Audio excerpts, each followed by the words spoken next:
All right, we'd now like to welcome on a very special guest. He is a naturalist for the Humboldt Redwoods State Park and a man known as a celebrity of the forest, most famously for his viral dance moves. Let's welcome on John Griffith. Welcome to the show, John. What's up? Call me Griff. I go by Griff. Griff. Yeah. Griff. Absolutely. So I want to start with, I love your background, by the way. If you're listening to this, he's got a beautiful redwood tree in the background there in the Humboldt Redwoods.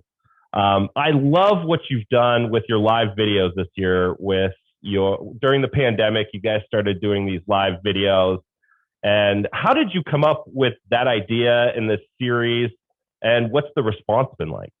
Well, what's interesting is I just started with state parks like 2 months before COVID hit. So I've been working with the California Conservation Corps, which is a state youth workforce development program, which I love. But I'm 50 now, and so like I wanted to do the job that I actually went to school for, which is this one. And the position finally came up. So I came up here in January, and then March all of a sudden we got COVID, and so I was thinking about, like, I had all these like visions of me like taking people for walks, and looking at fungus and stuff like that during the winter.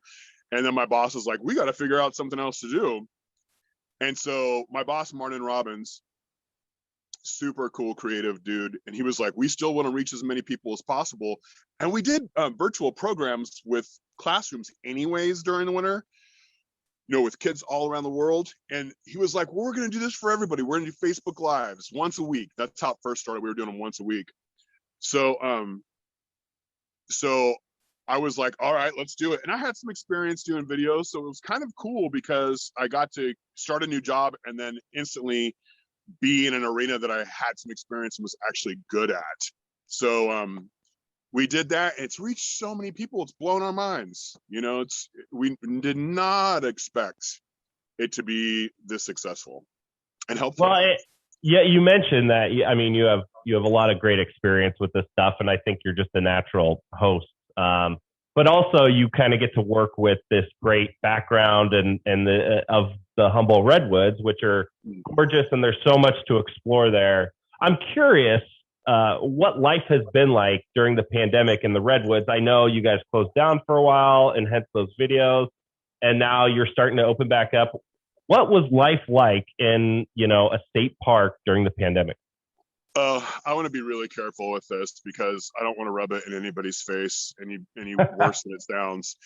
I had an old growth redwood forest to myself most of the last year, and it was a dream come true for me because I've built a lot of the trails here when I was in the CCC. I've done tons of the salmon habitat restoration. I learned how to do salmon habitat restoration in this park 20 years ago. So I've done prairie restoration here. I have a connection to this place, so to have it to myself for a year has been a lot like visiting heaven before you get there. So I'm sorry, guys. I know some of you had a really rough COVID time. I've had a wonderful COVID time. It's been beautiful. No, that's amazing, and I think there is like this lesson in COVID where a lot of people are getting outdoors and learning about it and learning about leave no trace. People that didn't know about it before certainly have to know about it now, hopefully. Yeah. You mentioned your experience, with salmon restoration 20 years ago. I looked all over online for your story and I couldn't find it anywhere. So I'm curious about your journey. Where are you from and how did you end up becoming this nature nut? Well, it starts back I'll try to make this 5 minutes. You asked me a question where I could do like a whole encyclopedia series on this, but I'll try to do it in 5 minutes. When I had a really big head, which means I was probably like 3, and I couldn't go down the stairs by myself unless I held my grandma's hand. I held her hand and we walked down the back steps of her mobile home, and she lived in this urban mobile home park, and the whole thing was paved. Okay, you've probably seen those before, except for this little square in her backyard. And my grandma was, she did Depression era and stuff. So that little square was a vegetable garden, but it was also just a flower garden. And she had this like little shady area with a pond in there and some ferns and stuff. And even at 3 and 4 and 5, I can remember that if I wanted to see animals, I had to go to my grandma's trailer park, you know, because I was an urban kid. And my parents did take us, thank goodness, on road trips. Parents, please take your kids on road trips into nature. And so when my grandma took me down the steps and into her backyard, she says, I have a magic power. I can call toads. And I can remember that. I was like 3 or 4, and I can remember that. And I was like, you can? And she did this like ridiculous, like, and she's like, now go look under this pot. And I went, I turned over this broken pot, and there was this huge toad, and I picked it up, and it peed all over me. And I have been fascinated with nature ever since. So when I was 12, I started volunteering at a wildlife care center. And that was an amazing, mostly I cleaned cages and fed baby birds because I was 12. But in 13 and 14 and 15, I did until I was 16. And then unfortunately, when I got 15, 16, well, 14, 15, 16, I became a very angry kid. I had a very weird relationship with a few of the adults in my life, a couple of adults in my life.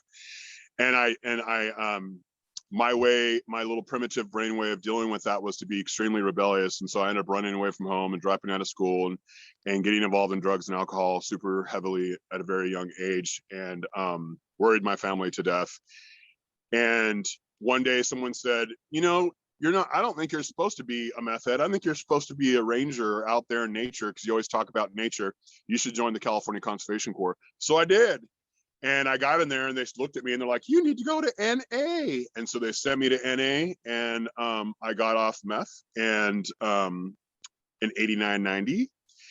And I started planting trees, and I started building trails, and I started doing habitat restoration, and I started building campgrounds for ADA accessible for people who don't have full, abilities. And it felt really good to be helpful. It felt empowering. And so I decided to commit the rest of my life to doing stuff that helps nature and people. And I've been very fortunate to find those jobs consistently since I was 18 years old. That is fascinating. I had no idea. Everyone's got such an interesting journey. I guess I want to get to your TV show, because that's sort of, it's a testament to who you are and sort of, your personality, and people are drawn to you. And so you had this show on the Animal Planet called Wild Jobs, and you would just go around sort of trying out different jobs with animals. And I'm curious, how did that come to fruition? And I know, your viral dancing was probably a part of it, but I'm just curious, how do you get a job on Animal Planet? Well, they found me, and they were one of many. I was getting hit up a lot because the viral video, because this is back in 2013 when viral videos were relatively rare still. Mm-hmm. And I didn't know anything about social media. I worked with 18, 25-year-olds. They're like, you need a MySpace and a Facebook and a YouTube, because you take all these pictures for your boss, but we want, because we had to take project pictures. We want to see those pictures. And so I was like, I don't know. I like barely know what a computer looks like. And so they hooked it up for me. And my third video, I think it was my third video on YouTube, was this dancing video that went super viral. And so 7 million views, right? Huh? It was about 7 million views, I believe. Yeah, and it was on all these stations. Like, I went to work, and Headline News and Good Morning America and the Today Show were on hold to talk to me. And it blew my mind, because the day before, Rue Mapp from Outdoor Afro, who's another person you should try to get at least someone from Outdoor Afro on your podcast. But Rue Mapp from Outdoor Afro, her and I had been working together quite a bit at the time. And she called me and told me my video was going viral. And she says, you're about to get a huge platform, and you need to you need to stick with your life message. Your life message is that you've been trying to reconnect youth to nature and to conserve wildlife habitat. She goes, you need to have a few sentences. And so I'm like, okay. So she helped me develop them. And I was thinking, it was going to be like the kind Daily Journal, Las Coast Outpost, and some local stuff. And it was Headline News and Today Show and Good Morning America. And I was so glad that she called me and we prepared that, because they did try to take me, the reporters did try to take me all kinds of weird spots. spots, but I just spoke my truth, and it was really, really good that she did that for me. So once I had this huge platform, I started understanding how social media works. I was like, I could probably help some birds and some native plants, and I could talk about nature. And so I started making videos, and the videos, some of them got pretty popular. I've let my YouTube channel go dormant since, and I'm trying to wake it up right now. But at the time, I was getting like 10 to 100,000 to 500,000 views per video. And so one of those videos I did about nature, like, got around into the Animal Planet people, and they called me. And when they called me, they knew I had a viral video, but they didn't want to talk about it. That was really refreshing, because pretty much everybody who had contacted me at that time wanted to see me dance. So, and next thing you know, I'm doing it's a 10 episode online Animal Planet show that was super fun, and I love the team. It was with High Noon Productions, and they're just a wonderful people. If High Noon Productions calls you and offers you a show, say yes. They're just such great people, and I had a great time doing it, and got to meet all my heroes from like Ohio Raptor Center, and down Southern California, and Wild Care in the Bay Area, and just amazing people. Well, what's that like, shooting a show specifically with these like wild animals? Because I know, like, being on camera, you kind of have to be on, right? And I might not have the personality that you do to sort of be on all the time. And then you're also dealing with like rattlesnakes and vultures and all the stuff you did. What was that like, shooting that show? Well, almost all of it was unscripted. The only time, like, they would tell me, like, we need after we'd filmed the whole thing, like, we need a transition, so stand here and say something like this, and I would just like pull something out of the air. And I watch it now and cringe. Just so you know, if I had to do it over again, it'd be so much cooler. But I was still going like, oh my gosh, I have my own show, oh, pinch. So if I could go back in time, I wouldn't have said so much cheesy stuff. But it was unscripted. So the unscripted part I had, it was the filling in the transition things that like often got cheeseball. But I love animals, and I love people who love animals. I love wildlife conservationists. I love people like that. So I was always really excited to meet these people, and I knew about a lot of them already because I read wildlife magazines and newsletters and all that kind of stuff. And so I was already like, oh my gosh, I'm your biggest fan. And they're like, oh, cool. So it was really fun. And probably the scariest part, I went to this place called Animal Tracks. And what they do is they, when the cops go and they like raid some drug lord's mansion and find that he has 7 tigers and 26 monkeys, that all have been caught out of the wild or whatever, not legal, not permitted, whatever, they take him to these sanctuaries. And so one of those sanctuaries is called Animal Tracks. And I loved those people. And so when I got there, one of the first things I'm doing is I'm bathing this monkey. And that was like the coolest thing ever. And I put a diaper. I tried to put a diaper on that. It wasn't successful. But then this baboon got in my face. And the baboon got like right in my face. And I thought for sure it was going to bite my face off. And so it was like me trying to be as calm as possible, because I was like, I ain't gonna go out like no bee on TV. Like, I'm gonna take this bite with a straight face. It was scary, but that baboon ended up being a really cool baboon, and we hung out. I petted her and stuff, and it was almost like she had a crush on me and like she wanted to hang out with me a lot. So it was a cool experience. What, from what you witnessed, what was the hardest, quote unquote, wild job that you saw? Well, we did 10 others that never got on, 10 other shows. There was one that should have got on. I can't believe they didn't put it on, but it was, I was at the Navajo, working with the Navajo people, and we were trying to catch their sheep. And that was probably the hardest, because I was like rolling around and holding on to sheep. It was crazy. But out of the ones that made it online, let's see, that's a tough one. Probably the rattlesnake one. Yeah, that's my biggest fear. Yeah, and they didn't show some. The editing cracks me up, because we would film all day long, and then it's like 15 minutes of film, And one of the things we did is we stuck this like transmitter up the rattlesnake's butt, and that I can't believe they didn't show that. I don't know why they didn't show it. Maybe they thought it was too much, like it would piss animal rights people off or something. But they track rattlesnakes. But the transmitter that we were using was we put it up his butt, so we would catch the snake, put it in a tube, and then put these transmitter up the butt. And the rattlesnake already looks pissed, because they don't have any eyelids. That's why, just as an aside, you guys are afraid of snakes. The reason why you're afraid of snakes, believe it or not, really think about this, is because they don't have eyelids. So just imagine if you went outside and you saw your neighbor and he was like, you'd be worried about him too. You know what I'm saying? So it's like, snakes already look pissed. And then when we put this transmitter in their butt, they looked extra pissed, like trying to shake its tail, but it couldn't because it was in a tube. I felt really sorry for him. And I was like, man, do not drop that tube. do not drop that tube, because everybody's getting bit if you drop that tube. You're right. I mean, probably my fear of rattlesnakes isn't, it's not with sound mind. I think it's the noise they make, right? Because you could be stepping over a rock, and this has happened to me a couple times, and you just hear that noise, and you have no idea where it's at. You just know you got to get the hell out of the way. Yeah. And I'm thankful for the rattlers, right? Because they're warning me, like, get the hell out of here. But at the same time, that's the scariest noise you're going to hear in nature. It is. And you know what? This guy has stepped on over 200 rattlesnakes, and he's used cold legs, hot legs, and real legs. And the results are all the same, because people are always like, oh, you can't use a fake leg and see if they're going to strike it because they use their heat sensing. They only use that for hunting. But rattlesnakes don't want to bite.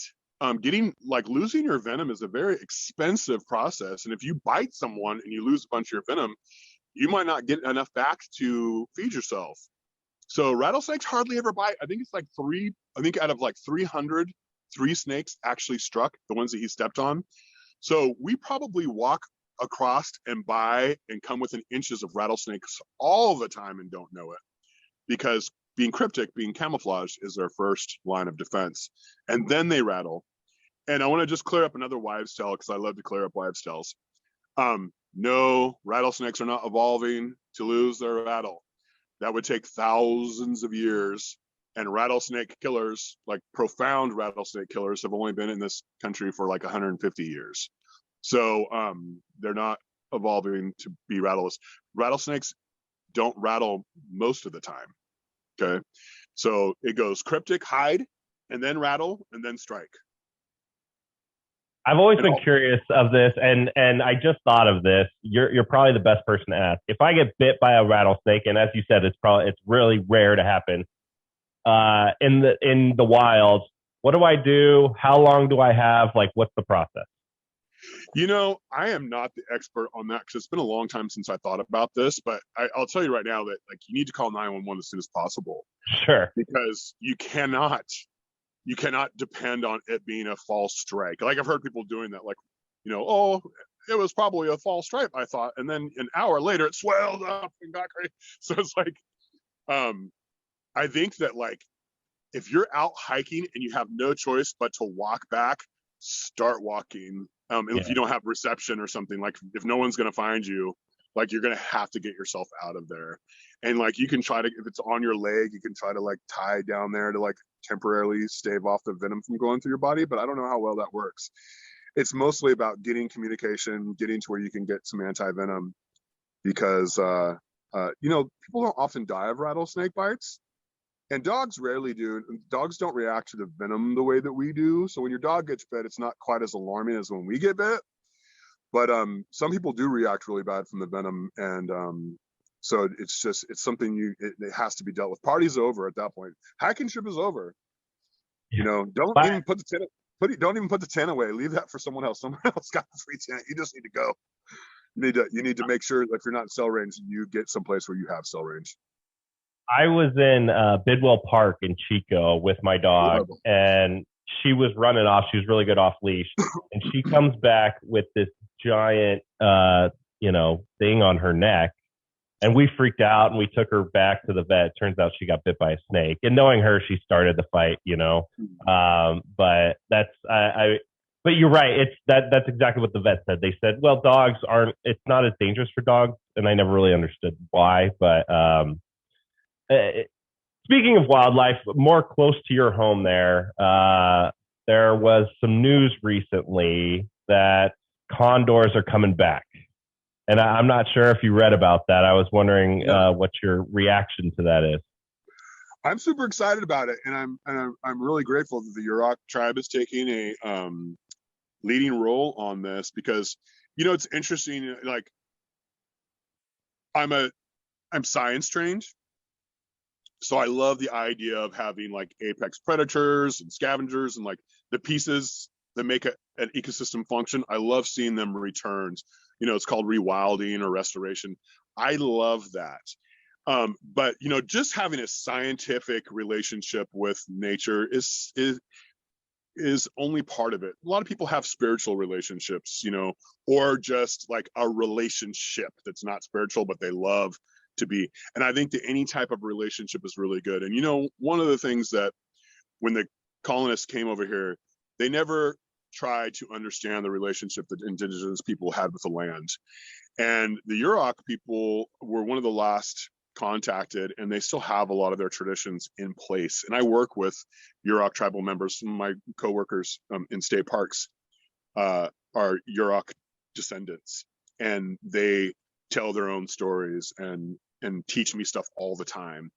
And we actually have an on Zoom series coming up. I think the first one's going to be May 6th, where it's going to be me and Skip Lowry, who's a Yurok descendant, talking about like Yurok relationships. And the condor is going to be in one of the episodes, so tune in for that. But the relationship that indigenous people have with wildlife is so incredibly special and interesting, and just makes this this process of reintroducing the condor so much more meaningful, that I think we should all be paying attention to what's happening with the reintroduction of the condor, what that meant to the Yurok people, how they feel about it being reintroduced, because the way they see nature and the way they see condors and stuff is like hard for us to even, as a Westerner, it's really hard for me to even grasp.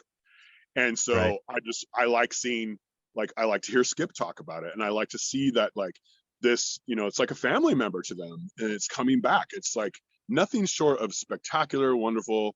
I'm super stoked this is happening. I love all the partners and the government agencies and biologists and the Yurok tribe that are working together to make it happen. I cannot wait to see a condor fly in Humboldt County. Such a cool story, and obviously a fascinating bird.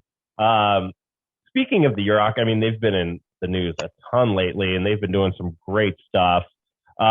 Salmon restoration. You said you worked on salmon. What's your thoughts on the state of salmon up in the North Coast there, and I guess sort of on the entire West Coast in general? Well, coming up is what are they called? The Eel River. I think it's Earwig that's doing it, but there's going to be Fridays at 5:00. There's going to be some webinars on the state of the salmon. So you guys might want to interview them about that. I think Isaac Mikas, you might want to contact him, or Pat Higgins. Pat Higgins is doing it. So we need a lot of focus, a lot more money, focus, and education around salmon habitat restoration, because salmon have had a relationship with humans for thousands and thousands and thousands of years, and a really cool relationship. And I won't tell all the stories, but maybe sometime, you can interview like Skip or someone to tell the stories from the Yurok tribe. But they have wonderful relationship and stories around salmon. And, since, my ancestors came here, they saw this land as everything was like needed to be quantified into dollar amount. They came here greedy for gold, and when they couldn't get gold, they started looking at other things and commoditizing, putting a price on everything. So, how much can we make from redwood trees? And they cut them down to there was 4.6%. How much can we make on salmon? They're they're probably less than 4.6% of their original now. And so we have, salmon, which used to be like incredible. You hear all the old stories. We used to walk across their backs. There'd be so many. Yep. I don't know if that was ever true, but there was a lot. And now there's coho are extinct from most of the rivers they used to live in, coho salmon. And, we can do better. We are people who can land on Mars and take a picture, so surely we can keep this planet healthy. And I think that salmon is one of the indicator species of what kind of people we are.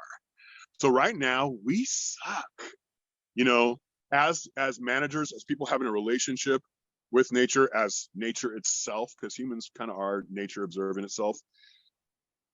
We're doing a terrible job, and we need to do better. And there's a lot of people who are doing a great job. So the shout outs to, California Fish and Wildlife, California Conservation Corps, Earwig, all these groups, the Yurok tribe, who are doing stuff to bring back salmon. But salmon is not just an indicator of ecosystem health. It's an indicator of societal health. And when something can provide so much food during hard times, and you're not trying to bring it back. I mean, even just from that level, like you always want to have a rainy day fun. I mean, if you're not going to look at salmon as a brother, like the indigenous people do, or as a beautiful part of our ecosystem, which people like me do, at least look at it as, if hard times befell our country, we could have this wonderful food source in salmon, and all we have to do is clean up our messes, okay? And restore the ecological natural processes. That's all we got to do. And it's going to take money, it's going to take education, but it really is an indicator of what kind of people we are. Because if things are going extinct on your watch, you suck. Very well put. We do a lot on the Klamath River dams. We write and talk a lot about it, and it comes down to there's pro dam people and anti dam people, and for us, we're right in the middle. Some dams are very important, and other dams are obsolete and are destructive to nature, right? And so I think it's all about educating people on these topics and explaining the difference between a hydroelectric dam versus a dam for water storage and all that good stuff. So very well put. I'm going to put you on the spot here, although I know you do this all the time, so I don't think it's going to be that difficult for you. Tell me your favorite part of the Humboldt Redwoods State Park.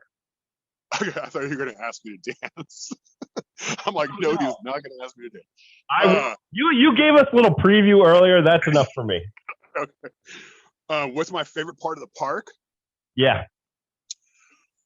Woo! That is a really tough question because it changes all the time.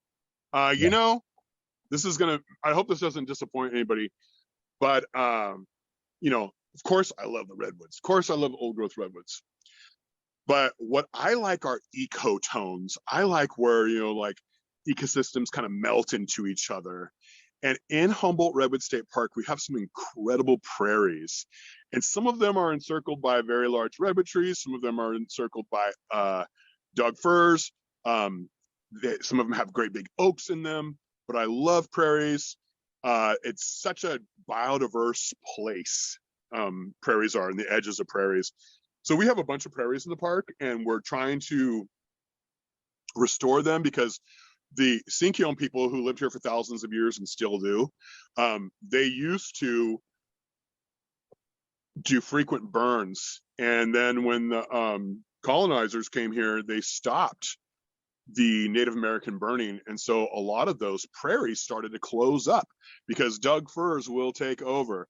Because, kind of like prairies and stuff are kind of like preserving the old Ice Age environment. And the Ice Age environment had a lot of prairies and grasslands and megafauna and cool diversity of medicinal and berry plants and stuff like that. And so I think when people saw that disappearing because of conifers, maybe they decided to start using fire. That's not what the Native Americans say, but that's like what some scientists may believe.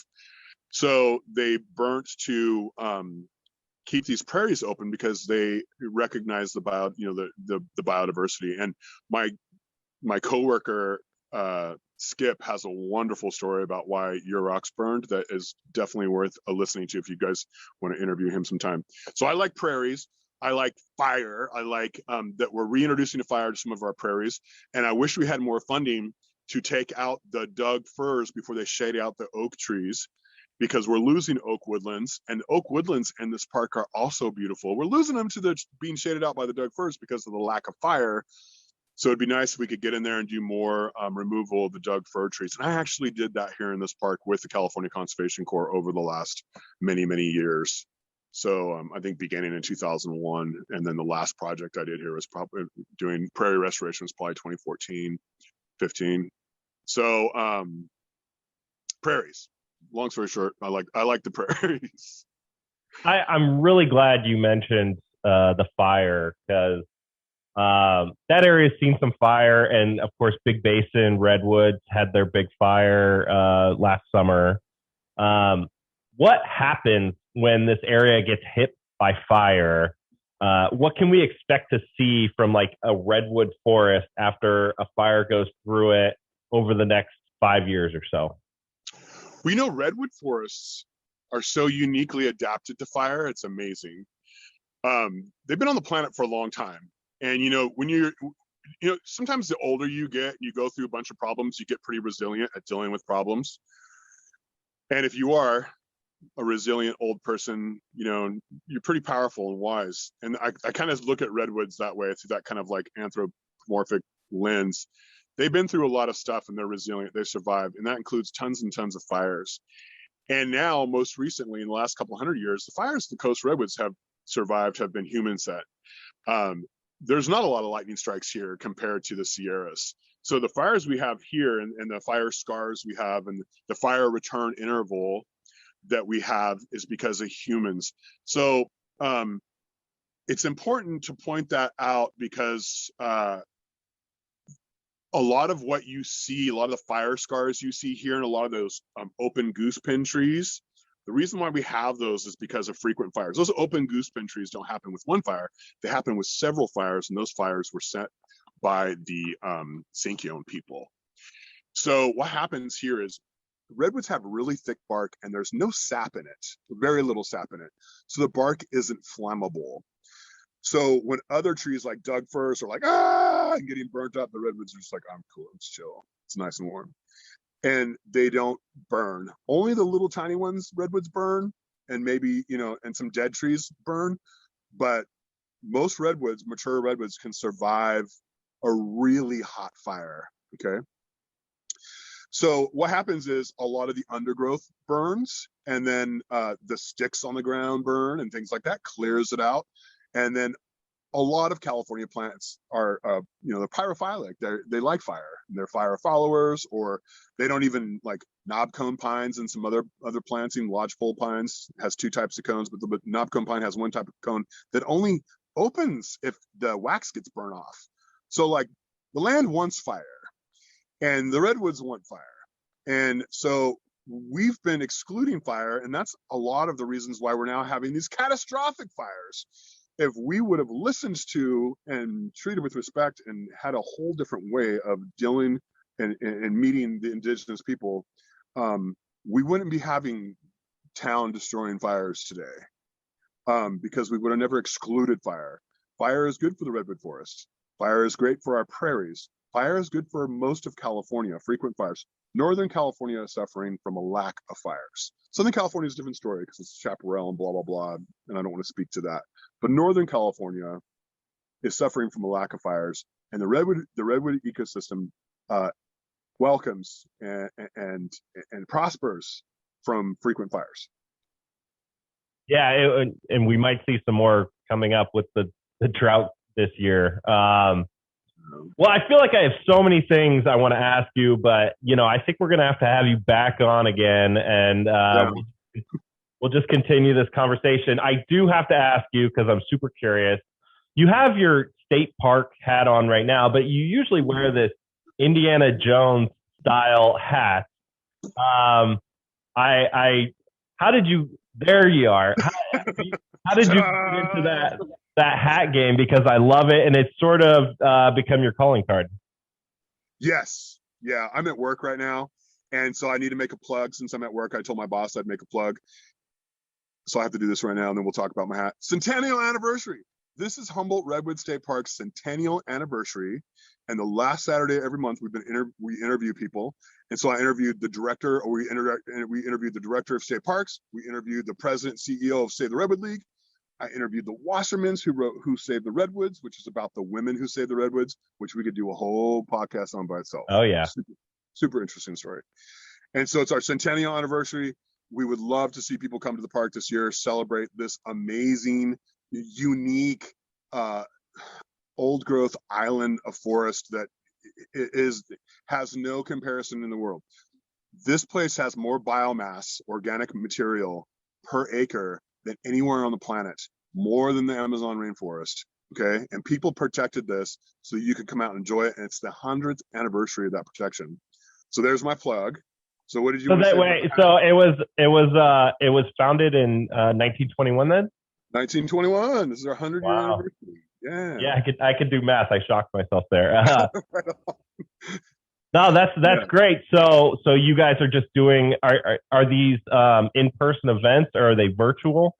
Well, unfortunately, because of COVID, we're not able to do a lot of the stuff that we originally planned, which would have been sure. But we are going to have September 14th is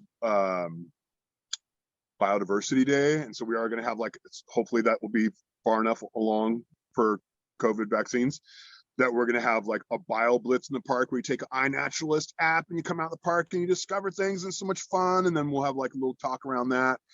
And then we're going to do we're going to have a Halloween party / centennial party and a Christmas party / centennial party, because we think that will be far enough where there's enough people vaccinated. But we're not able to do what we would love to do, and that is to have like some shindigs and some dances and stuff like that around for the centennial anniversary, because it is really remarkable. I mean, how much time do we have left? Because no, keep talking. Hey, we're good. So the story of how this park became a park is epic. It really doesn't have there's no story similar, and it would take me a really long time to tell you, but I'll just tell you the high points is that the public land trust movement started here through the Memorial Grove. So now there's public land trust, but that model was created here. This California State Park system started here because of this place. Like there were some state parks, like Yosemite was a state park first, and Big Basin, and then Yosemite became a national park. But in order to match Rockefeller's funds, they had to start a state park system. So this place was the birthplace of public land trust movement, the state park system, women's groups. This is all in the book Who Saved the Redwoods, if you want to check it out. It's by the Wassermans. But the women's groups that had no political muscle at all and were just starting to get, the right to vote, they organized, and they had two purposes. The California Women's League had two purposes in the early 1900s. One was education and the other one was forestry, because women were allowed to have garden clubs, and so they just took their garden club and turned it into conservation. So a lot of our very first conservation groups were women's groups, and that kind of got lost in history, which is tragic, and I'm glad that I get to be part of mitigating that now. So it was women's groups, local women's groups, like Humboldt County women's groups, like the wives of loggers, the daughters of timber and wives of timber company owners, that saved a lot of these redwoods, along with Save the Redwood League. And then the Save the Redwood League story is super interesting. You guys might want to watch the interview with Sam Hodder that we have on our North Coast Redwoods District YouTube page, because the three founders who come up with millions of dollars and bought helped buy a lot of these with the women's groups, they were like eugenicists. So these guys were like trying to like scientifically legitimize white supremacy. So they have this really dark, like creepy part of them, even though they were out there saving redwoods and buffalo. They saved a lot of things, these guys, but they were in this, totally different, weird mindset. And so like a lot of conservation history is encapsulated in this park, and it shows how it's evolved and where its roots were. And it's a fascinating story that could best be told by understanding the history of Humboldt Redwood State Park. Interesting. I've read about the women's group. Was the land trust? That's what you said. Like the land trust model sort of started there. Was that because of the logging in the forest, and they realized like they're messing this beautiful place up? You know what actually kicked off the Save the Redwood movement was Highway 101, and cars, because rich people who had cars and wanted to go for a drive drove through miles of clear cuts to get to an old growth forest, and were like, oh no. So the other big, besides the women's groups and Save the Redwood League, the other really big group of people were the motor clubs that helped save this place, because they were driving through and they're like, this place is amazing. And then they would drive through all these being cut, and these redwoods that were being cut down here weren't going to houses. They were going to grape stakes. Grape stakes. They were cutting down 380 foot tall trees that were over 2,000 years old to make grape stakes. Okay. And so it's kind of like taking apart one of the founders said it's like taking apart your grandfather clock to make kindling for a campfire. And so when people realized, that the redwoods in this area weren't going to houses, they were going to grape stakes, it really galvanized, some commitment by people. But I don't think that if the Highway 101 wouldn't have been being built, I think we would have lost all the redwoods before anybody spoke up. I mean, there was people speaking up, but I don't think they would have had enough momentum to save the 4.6% that we have left, because the women's groups were definitely already trying to save redwoods. And the women's groups, just for the Humboldt Coast listeners, the women's groups, their first attempts all failed. They tried to save Carson Woods. They tried to get it turned into a national park back in like the late 1800s, early 1900s, and Carson Woods got logged and is now the town of Fortuna and Ronaville Park. But that was their first major campaign, and they lost.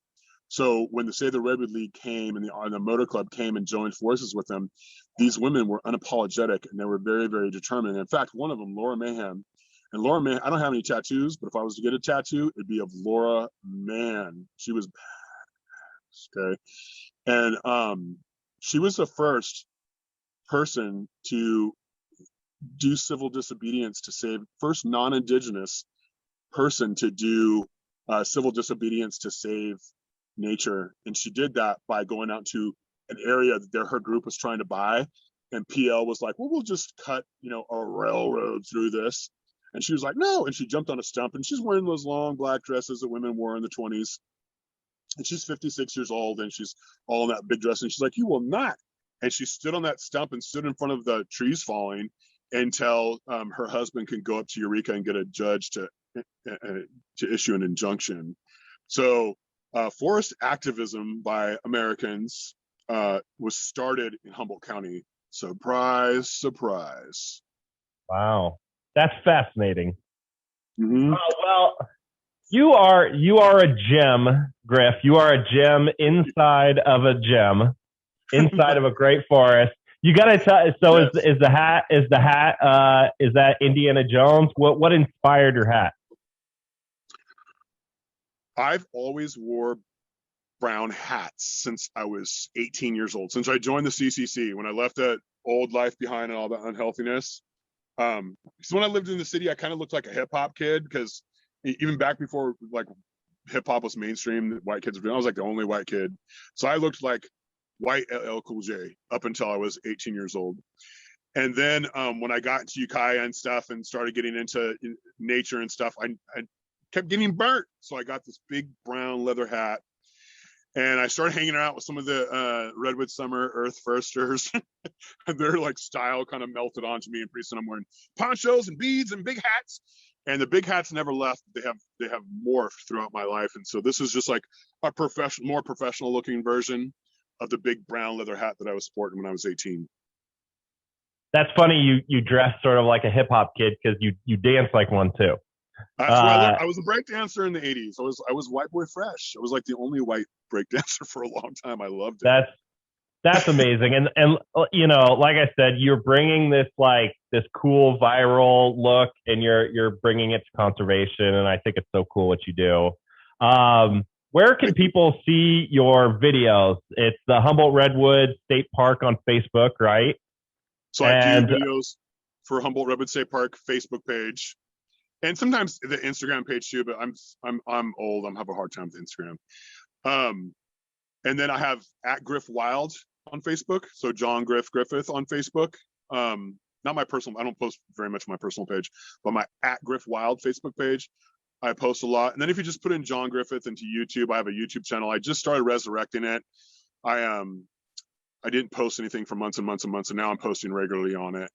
So those are like the main things. And I have a website, thenaturenut.org, that I'm working on as we speak, getting it back in order, and then we'll see what happens. Well, I'm a big fan of yours, and I think what we need to do is I'll come there and we'll do our next interview in person. Sweet. I know a few good spots for the backgrounds. Right behind you. Yeah. Right. Well, thank you so much, Griff, for coming on, and look forward to talking to you again. Awesome. Thanks for having me, and happy centennial anniversary, Humboldt Redwoods State Park. You guys come join us this summer. Happy centennial. Thanks.